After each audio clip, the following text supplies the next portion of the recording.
வணக்கம். Welcome to red line story time. Video பிடிச்சிருந்துச்சுன்னா like பண்ணுங்கள், நம்ம சேனலை சப்ஸ்கிரைப் பண்ணிக்கோங்க. போன வீடியோவில் எதோ நான் முடிச்சிருப்பேன் அப்படின்னா, இங்கே பாரு உன் உடம்புல இருந்து தான் அந்த விஷயம் என் பேத்திக்கு போயிருக்கு, அதனால் நீ தான் என் பேத்தியை சரி பண்ணி தரணும் அப்படின்னு தாத்தா சொல்கிறாரு.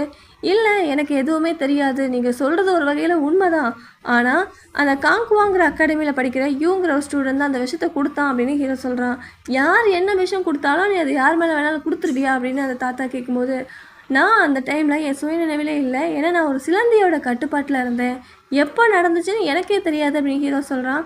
அந்த தாத்தாவும் அது உண்மையானு செக் பண்ணி பார்க்குறாரு. உடனே ஹீரோ சொல்கிறான், நான் சொல்கிறது உண்மை தான் அப்படின்னு சொல்கிறான். உடனே தாத்தா சொல்கிறாரு, நான் யாருன்னு தெரியுமா? Grand soul master. என்னோட சோல் பவரே ஒரு விஷம்தான், என்னால் எவ்வளோ புது விஷத்தை வேணாலும் உருவாக்க முடியும், இன்னொரு விஷத்துக்கு அதை மருந்தாகவும் கொடுக்க முடியும். ஆனால் என் பேத்திக்கு நான் எக்கச்சக்க மருந்தை தயாரித்து கொடுத்து பார்த்துட்டேன், ஆனால் அவளுக்கு சரியாகவே இல்லை. இன்னொரு புதுசாக ஒரு விஷம் உடம்புக்குள்ளே ஊறிக்கிட்டே இருக்குது, ஆனால் உன் உடம்பு அந்த விஷம் எதுவுமே பண்ணல, உன்கிட்ட தான் அப்போ அதுக்கான மாற்று மருந்து இருக்குதுன்னு நினைக்கிறேன் அப்படின்னு தாத்தா சொல்கிறாரு. உடனே ஹீரோ சொல்கிறான், என்னோடய உடம்புல ஒரு விஷமுள்ள பாம்போட சொல்கிறீங்கும் மனுஷ முகம் கொண்ட சிலந்தியோட விஷ சொல்கிறீங்கும் என்கிட்ட இருக்குது, அதனால் எந்த விஷயம் என் உடம்புக்குள்ளே போனாலும் என்னை எதுவுமே பண்ணாது அப்படின்னு என்னோடய மாஸ்டர் என்கிட்ட சொல்லியிருக்காரு அப்படின்னு ஹீரோ சொல்கிறான். ஓ அப்படியா, அப்போ அது உண்மை அப்படின்னா இங்கே இருக்க எல்லா விஷயத்தையும் எடுத்து குடி அப்படின்னு சொல்கிறாரு அந்த தாத்தா. ஹீரோவை எடுத்து குடிக்க ஆரம்பிக்கிறான். இப்போ அப்படியே கட் பண்ணி ஹீரோயினை காமிக்கிறாங்க. ஹீரோவை தேடி இளவரசனோட ஸ்கூல் இருக்கு இல்லையா, அந்த இடத்துக்கு வர ஹீரோயின் அங்கே உள்ளே போகலான்னு நினைக்கும் போது இங்கே ஹீரோ இல்லை அப்படின்னு வாசலில் நிற்கிறவங்க சொல்கிறாங்க. ஆனால் ஹீரோயின் அதை கேட்குற மாதிரியே இல்லை. அந்த இடத்துக்கு அந்த இளவரசனோட அசிஸ்டண்ட் வந்து, நீ நினைக்கிற மாதிரி ஹீரோ இங்கே இல்லைம்மா, நீ இங்கேருந்து போ அப்படின்னு சொல்கிறான். இல்லை, நான் உள்ளே போய் பார்த்தா தான் நம்புவேன் அப்படின்னு ஹீரோயின் சொல்லிட்டு உள்ளே போகலாம் அப்படின்னு அவளோட டெலிபோர்ட்டிங் பவரை யூஸ் பண்ணுறா. ஆனால் அந்த அசிஸ்டன்ட்காரன் என்ன பண்ணுறான்னா அவனோட மின்னல் சக்தியை யூஸ் பண்ணி ஹீரோயினை வெளியே இழுத்து போடுறான். அது மட்டும் இல்லாமல் அந்த அசிஸ்டன்ட் நம்ம ஹீரோயினை ரொம்ப அட்டாக் பண்ணுறான், அதனால ஹீரோயின் மயக்கமாயிடுறா.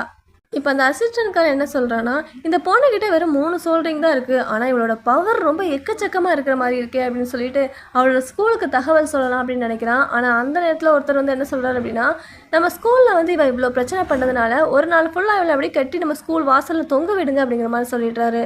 சரின்னு அந்த அசிஸ்டன்ட்காரனும் அதே மாதிரி தொங்க விட்டுறான். இது நம்ம மாஸ்டருக்கு தெரிஞ்சதும் செம்ம கோவமாக உள்ளே வந்துட்டுருக்காரு. அங்கே வந்த ஹெட் மாஸ்டர் அங்கே இருக்கிறவங்க கிட்ட நீங்கள் எப்படி இப்படி பண்ணலாம் அப்படின்னு சொல்லி சண்டை போடுறாரு. அந்த பொண்ணு தான் முதல்ல எங்கள் கீழே அட்டாக் பண்ணா அப்படின்னு அவர் சொல்கிறாரு. அவள் தெரியாமல் பண்ணிட்டா சின்ன பொண்ணு, இதுக்கான தண்டனை உங்களுக்கு கிடைக்கும் அப்படின்னு ஹீரோயினை காப்பாற்றி அவர் கூட்டிகிட்டு போயிட்டு இருக்காரு. இப்போ அப்படியே கட் பண்ணி ஹீரோவை காமிக்கிறாங்க. அங்கே இருந்த ஒட்டுமொத்த விஷயத்தையும் ஏதோ ஜூஸ் குடிக்கிற மாதிரி குடிச்சு வயிற்றை நிறச்சி வச்சுருக்கான். தாத்தா இதுக்கு மேலே என்னால் முடியல அப்படின்னு ஹீரோ சொல்லும்போது, ஆமாம் நீ சொன்னது உண்மைதான், அப்போ உனக்கு எந்த விஷமும் உன்னை எதுவும் பண்ணாதா, என்னோட பேத்திக்கு எதுக்காக விஷம் கொடுக்க சொன்னாங்க அப்படின்னு தாத்தா கேட்குறாரு. எனக்கு தெரியாது அப்படின்னு ஹீரோ சொல்கிறான். தெரியாது என்ன, நான் கண்டுபிடிச்சிக்கிறேன் அப்படின்னு தாத்தா கிளம்பும்போது நானும் கூட வரேன் அப்படின்னு ஹீரோ சொல்லிட்டு தாத்தா பின்னாடியே போயிட்டுருக்கான். இப்போ தாத்தா சொல்கிறாரு, இங்கே பாரு எங்கேயா தப்பிச்சு ஓடணும்னு அவனை கொன்றும் அப்படின்னு சொல்கிறாரு. நான் ஒன்றும் தப்பிச்சு ஓட மாட்டேன் அப்படின்னு ஹீரோ சொல்கிறான். உனக்கு என் மேலே பயமே இல்லையே அப்படின்னு தாத்தா சொல்லும்போது, நான் ஏன் பயப்படணும், நான் என்ன தப்பாக பண்ணேன் அப்படின்னு ஹீரோ கேட்குறான். ரொம்ப தான்டா, நான் ஒரு விஷத்துக்கான மாஸ்டர் உனக்கு தெரியும்ல அப்படின்னு கேட்கும்போது, இந்த உலகத்தில் இருக்க எந்த விஷமும் என்னை எதுவுமே பண்ணாது அப்படின்னு ஹீரோ சொல்கிறான். ரொம்ப ஆணவத்தில் ஆடாதடா அப்படின்னு தாத்தா சொல்கிறாரு.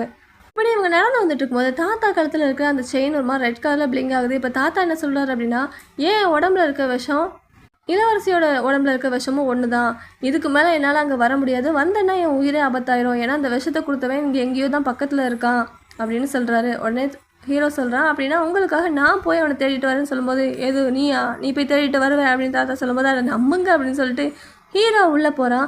அங்கே அந்த விஷத்தை கொடுத்த யூ நிற்கிறான். ஆமாம் நீ தானே கிராண்ட் மாஸ்டருக்கு விஷம் கொடுத்த அப்படின்னு கேட்கும்போது, ஆமாம் அப்படின்னு அவன் சொல்கிறான். எனக்கு அதுக்கான மாற்று மருந்து வேணும், உங்களோட மாஸ்டர்கிட்ட என்னை கூட்டிகிட்டு போ அப்படின்னு ஹீரோ சொல்கிறான். ஹீரோவும் இந்த யூ பின்னாடியே போகிறான். அங்கே ஒருத்தர் வர்றாரு. நீங்கள் தான் மாஸ்டரா அப்படின்னு ஹீரோ கேட்கும்போது, இல்லை நான் மாஸ்டர் கிடையாது, இந்த ஸ்கூலோட ஒரு ஆசிரியர் அப்படின்னு அவர் சொல்கிறாரு. அப்படின்னா அவங்க கிராண்ட் மாஸ்டரை பார்க்கணுமே அப்படின்னு ஹீரோ சொல்கிறான். நீ ஃபைனலில் போய் வின் பண்ணால் மட்டும்தான் எங்களோட கிராண்ட் மாஸ்டரை பார்க்க முடியும் அப்படின்னு அந்த ஆசிரியர் சொல்கிறாரு. இப்போ அந்த ஆசிரியர் என்ன பண்ணுறாரு அப்படின்னா, ஹீரோவை ஒரு மாதிரி வசியப்படுத்தி, நீ எதுக்காக வந்த அப்படின்னு கேட்குறாரு. நான் அந்த தாத்தா உடம்புல இருக்க விஷத்தை சரி பண்ண தான் வந்தேன் அப்படின்னு சொல்கிறான். அந்த தாத்தா உடம்புல இருக்க விஷத்தை நம்ம சரி பண்ணணும்னா அவர் நம்ம ஆளாக மாறணும்னு அவர்கிட்ட போய் சொல்லு அப்படின்னு சொல்லி வசியப்படுத்தி அனுப்பி விட்றான். அதே மாதிரி ஹீரோவும் ஒரு மாதிரி சிரிச்சுட்டே வரான் அந்த தாத்தா கிட்ட. அந்த தாத்தா கேட்குறாரு, ஏன் உனக்கு என்னாச்சு, ஏன் இப்படி பல்ல காமிச்சிட்டே வர அப்படிங்கிற மாதிரி கேட்குறாரு. நான் ஹீரோவோட மைண்டுக்குள்ளே அவனோட அந்த ப்ளூ சில்வர் பேண்ட் இருக்கு இல்லையா, அது அவனோட இந்த பிரம்மையிலேருந்து வெளியே வர வச்சு சுயநினைவுக்கு கொண்டு வர பார்க்குது. அதே மாதிரி ஹீரோவும் சுயநினைவுக்கு வந்துடுறான். இப்போ ஹீரோ கேட்குறான், ஆமாம் நான் எப்போ இங்கே வந்தேன் அப்படின்னு கேட்குறான். டேய் நீ தாண்டா சிரிச்சுட்டு இங்கே வந்தேன், இப்போ என்கிட்ட வந்து எப்போ வந்தேன்னு கேட்குறேன் அப்படின்னு தாத்தா கேட்குறாரு.